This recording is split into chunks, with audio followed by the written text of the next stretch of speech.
संस्थापकाय च धर्मस्य सर्वधर्मस्वरूपिणे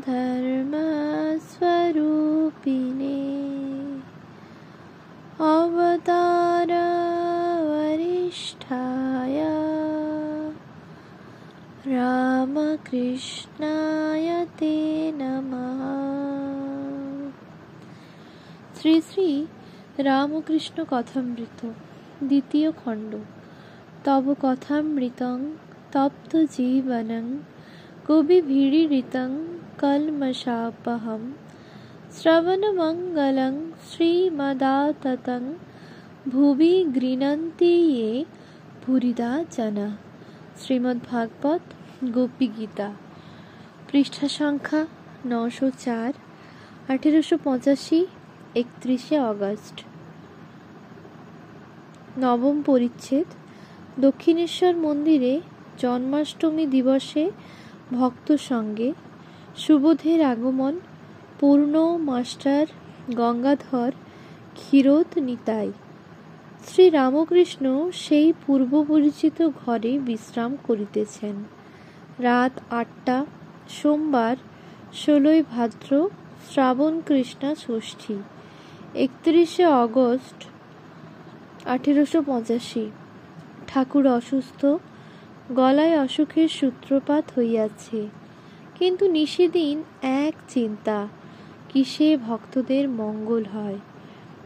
একবার বালকের ন্যায় অসুখের জন্য কাতর, পরক্ষণেই সব ভুলিয়া গিয়া ঈশ্বরের প্রেমে মাতোয়ারা, আর ভক্তের প্রতি স্নেহ ও বাৎসল্যে উন্মত্ত প্রায়। 2 দিন হইল। গত শনিবার রাত্রে শ্রীযুক্ত পূর্ণ পত্র লিখিয়াছেন। আমার খুব আনন্দ হয়। মাঝে মাঝে রাত্রে আনন্দে ঘুম হয় না। ঠাকুর পত্রপাঠ শুনিয়া বলিয়াছেন, আমার গায়ে রোমাঞ্চ হচ্ছে। ওই আনন্দের অবস্থা ওর পরে থেকে যাবে। দেখি চিঠিখানা। পত্রখানি হাতে করে মুড়ে টিপে বলিতেছেন, অন্যের চিঠি ছুঁতে পারি না, এর বেশ ভালো চিঠি। সেই রাত্রে একটু শুইয়াছেন, হঠাৎ গায়ে ঘাম। শয্যা হইতে উঠিয়া বলিতেছেন, আমার বোধ হচ্ছে এই অসুখ সারবে না। এই কথা শুনিয়া ভক্তেরা সকলেই চিন্তিত হইয়াছেন। শ্রী শ্রী মা ঠাকুরের সেবা করিবার জন্য আসিয়াছেন ও অতি নিভৃতে নবতে বাস করেন। নবতে তিনি যে আছেন ভক্তেরা প্রায় কেহ জানিতেন না। একটি ভক্ত স্ত্রীলোক গোলাপমাও কয়দিন নবতে আছেন। তিনি ঠাকুরের ঘরে প্রায় আসেন ও দর্শন করেন। ঠাকুর তাহাকে পরদিন রবিবারে বলিতেছেন, তুমি অনেক দিন এখানে আছো, লোকে কি মনে করবে, বরং 10 দিন বাড়ি গিয়ে থাকোগে। মাস্টার এই সমস্ত কথা শুনিলেন। আজ সোমবার, ঠাকুর অসুস্থ রহিয়াছেন। রাত প্রায় 8টা হইয়াছে। ঠাকুর ছোট খাটটিতে পেছনে ফিরিয়া দক্ষিণ দিকে শিয়র করিয়া শুইয়া আছেন।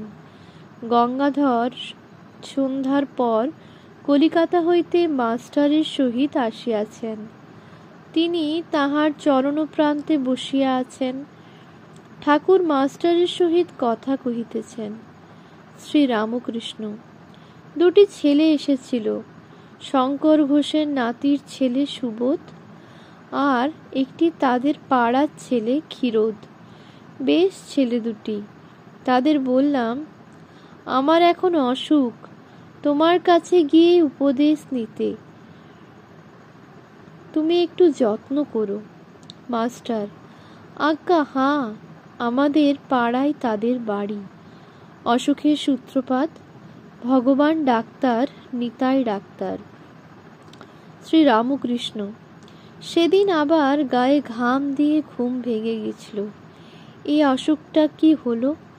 মাস্টার, আজ্ঞে আমরা একবার ভগবান রুদ্রকে দেখাবো ঠিক করেছি।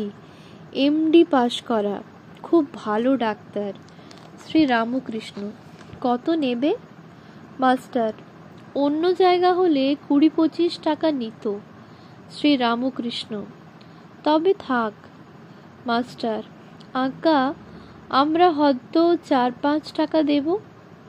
শ্রী রামকৃষ্ণ, আচ্ছা, এই রকম করে যদি একবার বলো, দয়া করে তাকে দেখবেন চলুন।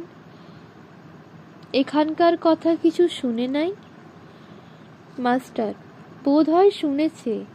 এর একরকম কিছু নেবে না বলেছে, তবে আমরা দেব, কেননা তাহলে আবার আসবে। শ্রী রামকৃষ্ণ, নিতাইকে ডাক্তার আনো তো, সে বরং ভালো। আর ডাক্তাররা এসেই বা কি করছে, কেবল টিপে বাড়িয়ে দেয়। রাত 9টা। ঠাকুর একটু সুজির পায়স খেতে বসিলেন। খাইতে কোনো কষ্ট হইল না, তাই আনন্দ করিতে করিতে মাস্টারকে বলিতেছেন, একটু খেতে পারলাম, মনটা বেশ আনন্দ হলো। ওম শান্তি শান্তি শান্তি। হরি ওম তৎসৎ। শ্রীরাম কৃষ্ণার্পণমস্তু।